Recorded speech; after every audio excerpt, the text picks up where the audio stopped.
Hello Aries, welcome to the Plaid Sheep Oracle. So, we are in the second eclipse today. Now, eclipses, like aspects and transits, are not a switch. There's no on-off. It's more like a stone thrown into a pond or a plucked string. There is reverberations and ripples. We may not really see the effect of an aspect or a transit for a while. It could take a long time for everything to unfold. But we're moving on here into perhaps the next thing. And we spoke about you giving up any false fronts, any, making people happy to keep yourself safe kind of behavior in the eclipse reading. And the card that came out here is Manas, humankind, people.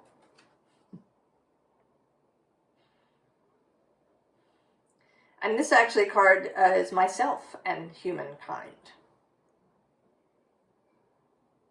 To be part of a greater whole, solo yet integral to the shared tribal soul. To be your own starling in the global murmuration, cloaking and flocking with feathered inspiration. How Aries is that? Right? The individual within the collective.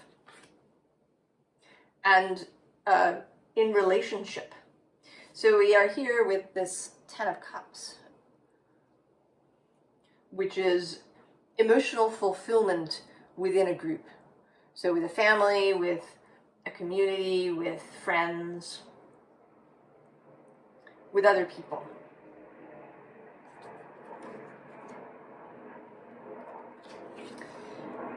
And then we have this 5, this is the sad horse. This is one of the, I think, saddest 5 of Cups cards. This sad horse kind of possibly standing in the rain, all alone. And maybe you've spent a lot of time in this energy. And you can actually be in this energy even if you are surrounded by people. To be isolated, it does not require physical distance.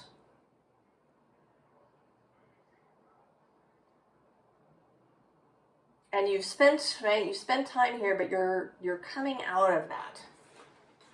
You're coming out, and I think you are discovering the joys of collaboration here with this 3 of Pentacles. And in this card, feeling very much like a strong foundation, a base. To, have as a home base or a work base.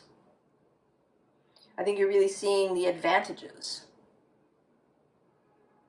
of being more open with people, of collaborating more truthfully, more openly.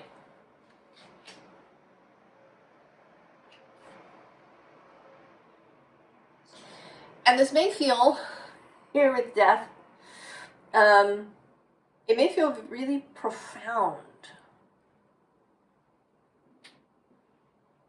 to you. That it does feel like a real transformation. That isn't just, in relationships, that reverberates throughout your life.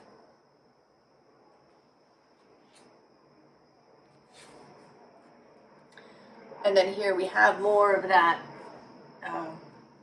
ripple reverberation energy. The spider feels movement on the web.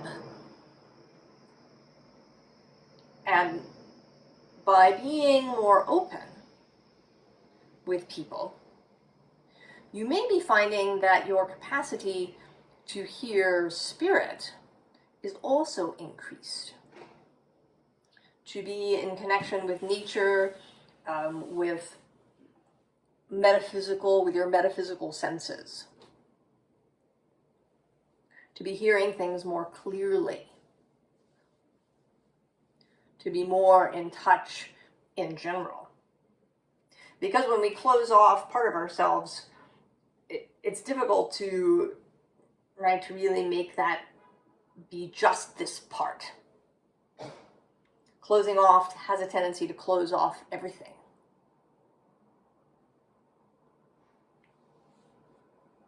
And by contrast, opening up has a tendency to open everything. And that is repeated and echoed here with this biome card. Right? Connection across the globe. Maybe you're finding that telepathy is on the rise for you, that you're kind of getting messages from friends through the ethers, that you have that, that thing where you think about someone and they text you, or they call you, or you call them and they say, oh, I was just thinking about you.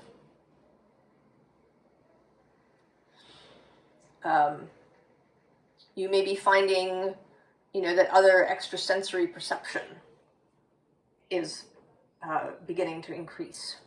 You may find your ability to communicate with nature, with animals, with plants, with the cycles.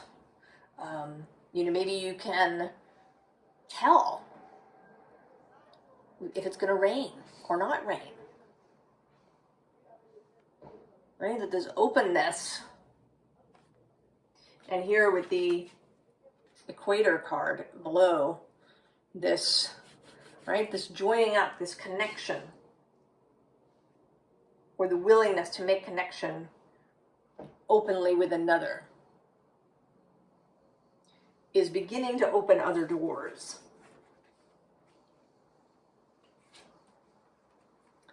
Right, so here you were, right, for a long time, under the ice. Maybe visible to everybody, but not actually present. And this new energy of, I think, your wider self. Because that is another thing that you may be in better touch with, is your wider self, your soul.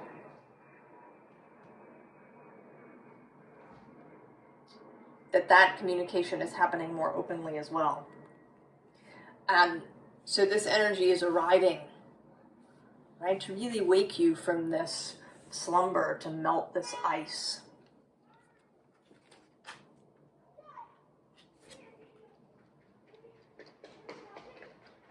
Right here, this moon, which also always looks very protective to me. That these energies are wanting to make themselves felt. Did you feel differently today on the full moon? Are you becoming more sensitive to energetics, to inputs of energy? Becoming more aware?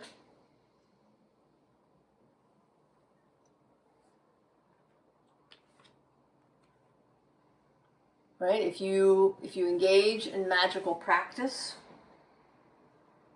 maybe you're finding that your rituals or your spells or your workings feel different to you. That somehow it's more real. Because we can do rituals and workings in a kind of rote way, right? In a very intellectual, heady way. which can happen for Aries. Aries is associated with the head. And that tendency to sort of rush forward to do the thing in the fastest way possible.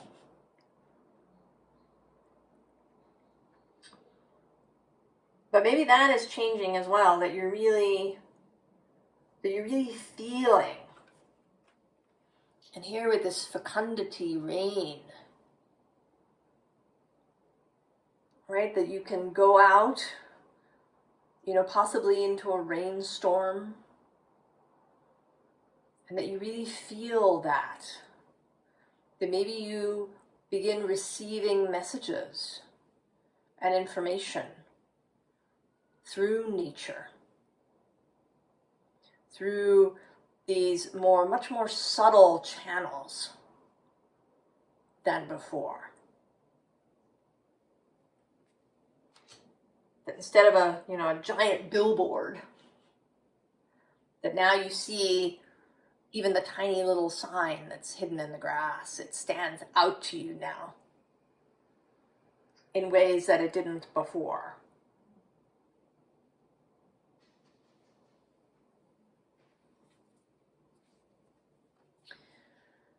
And with this ninth house, maybe you're finding yourself, maybe new interests are going to start popping up.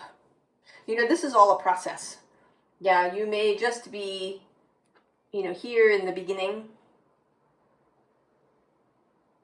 just kind of opening the door to look out. Or maybe, maybe you're further on. I think this will unfold for you over the coming months and perhaps even years, that there will be a continued unfolding, this exploration. You're not going to explore everything in a week.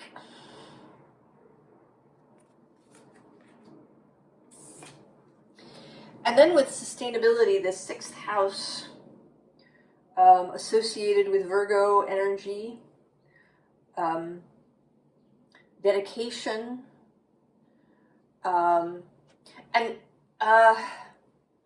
being able to sustain the effort. Sometimes the Aries thing is that we leap into something with such exuberance and energy that we burn out. We rise too fast and we can't keep going. But with this sustainability, that you're going to learn how to moderate the effort, so that you can, keep going all the way to completion. Or, maybe there isn't even a completion. If this is this exploration, this learning process of connection to all things, right? To this, right, connection, maybe especially to people. This could be, for the rest of your life. And it would continue to unfold, and you would sustain your interest and your passion in this exploration.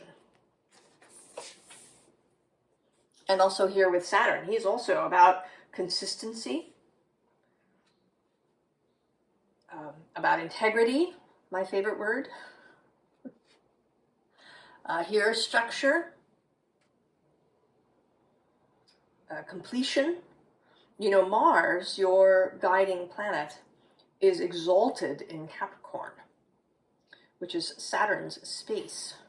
Saturn and Mars can have a really excellent working relationship, with Mars as the fire and the get up and go, and Saturn as the dedication and discipline to reach completion.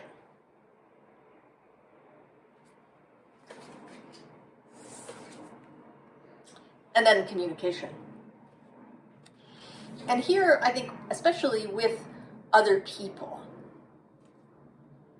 right? This third house communication with other people, and maybe also in how you communicate. You know, if you are a speaker or a writer, that that is changing for you as well. How you communicate things to others. If you think, you know, for example, that you're not a very good teacher, you know, maybe you don't have patience, you might find that that is improving, that you maybe enjoy teaching things to people.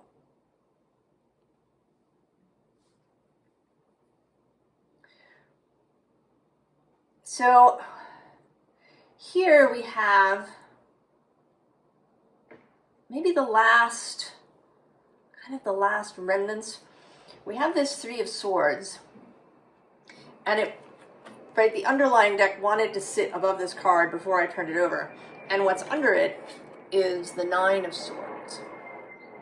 And this feels as if, right, with this kind of rising spiral energy, that all of the remaining pain,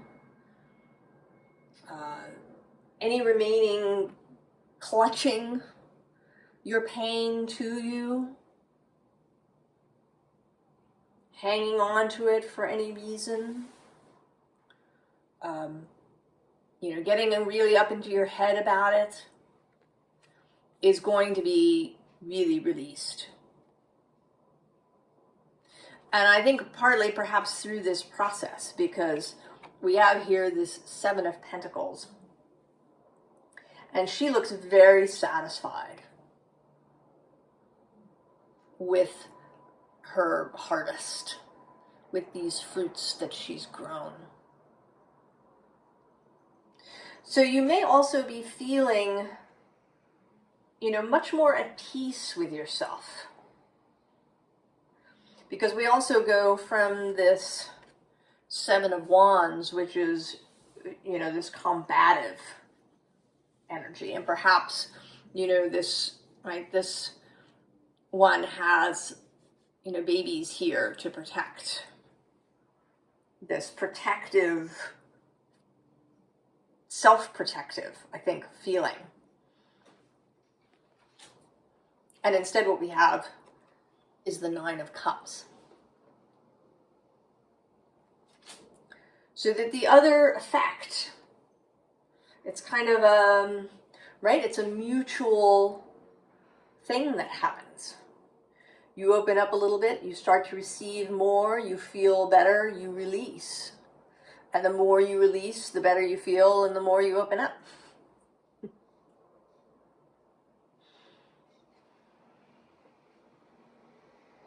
Right? It's like a flower unfolding, or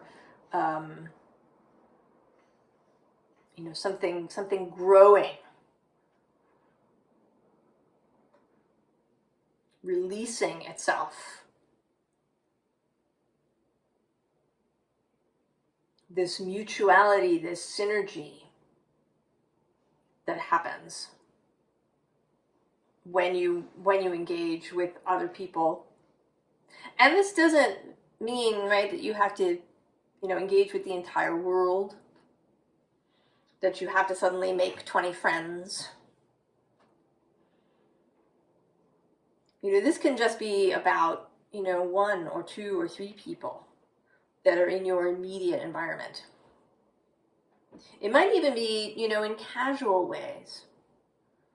You know, when you walk down the street, do you keep your eyes, you know, either fixed on the horizon or, you know, maybe on the sidewalk, and do you not meet anyone's eyes as you pass them? You know, do you avoid casual sort of acquaintances with the, you know, person who makes your coffee in the morning? That just, right, you might find, you know, that people, you know, that pass you on the street suddenly start saying good morning to you. And it's as if you've, right, turned your porch light on. so they know you're home and available. So what is your advice? Well, we have death again. Journey in this deck. So that's just, you know, openness and a willingness to proceed.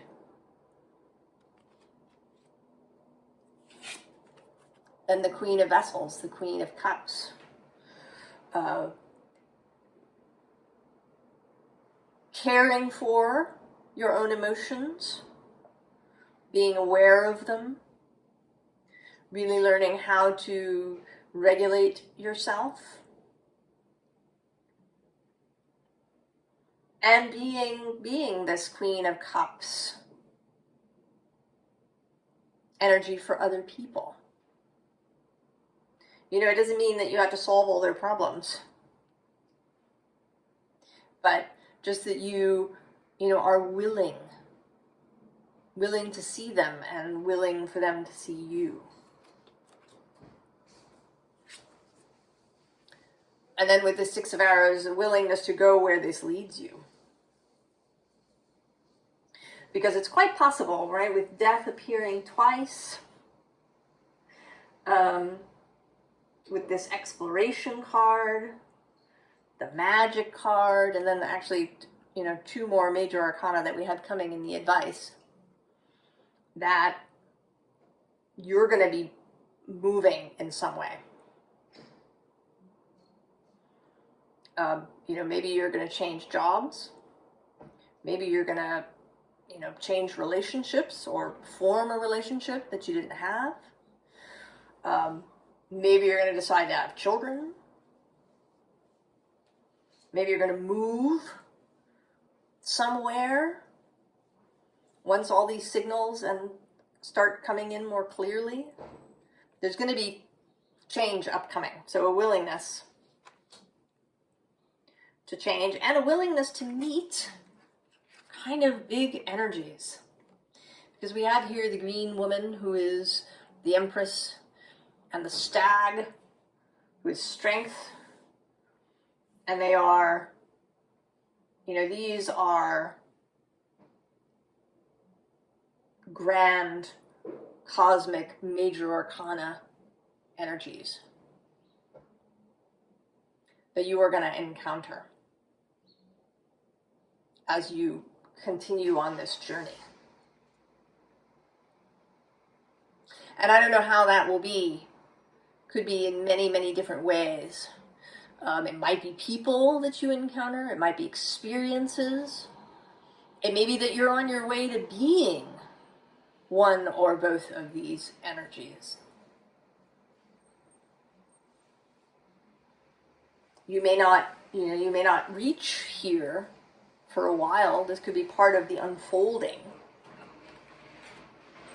Or it may be that you just really get to know these two. You know, to really connect and get to know the non-physical world.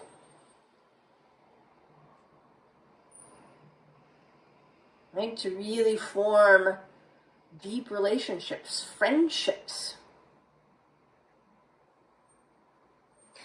You know, we think of, you know, these non-physical energies. You know, we talk about, you know, working with Venus or working with Isis or working with Anubis, and this seems, you know, very, very grand and unreachable, kind of, in a way.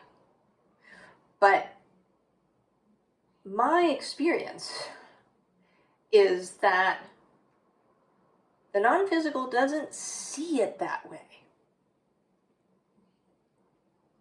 Because they see us humans wholly, right? They see our non-physical aspect as well. We are all, right? You know, there's no ranks, as I understand it, in non-physical. People may have, non-physical beings may have different areas that they concern themselves with. but it isn't really a hierarchy. There aren't levels in that way.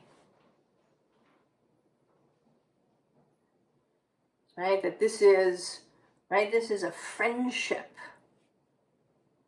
that you can form with these beings. And that they would love that.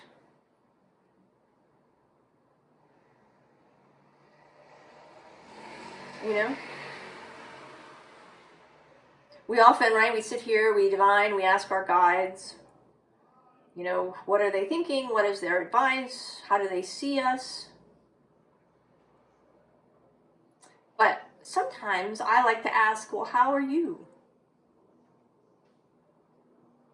What is your experience? What is it like for you? What do you want to see?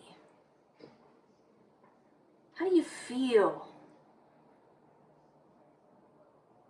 Right? To make this, you know, a genuine two-way relationship.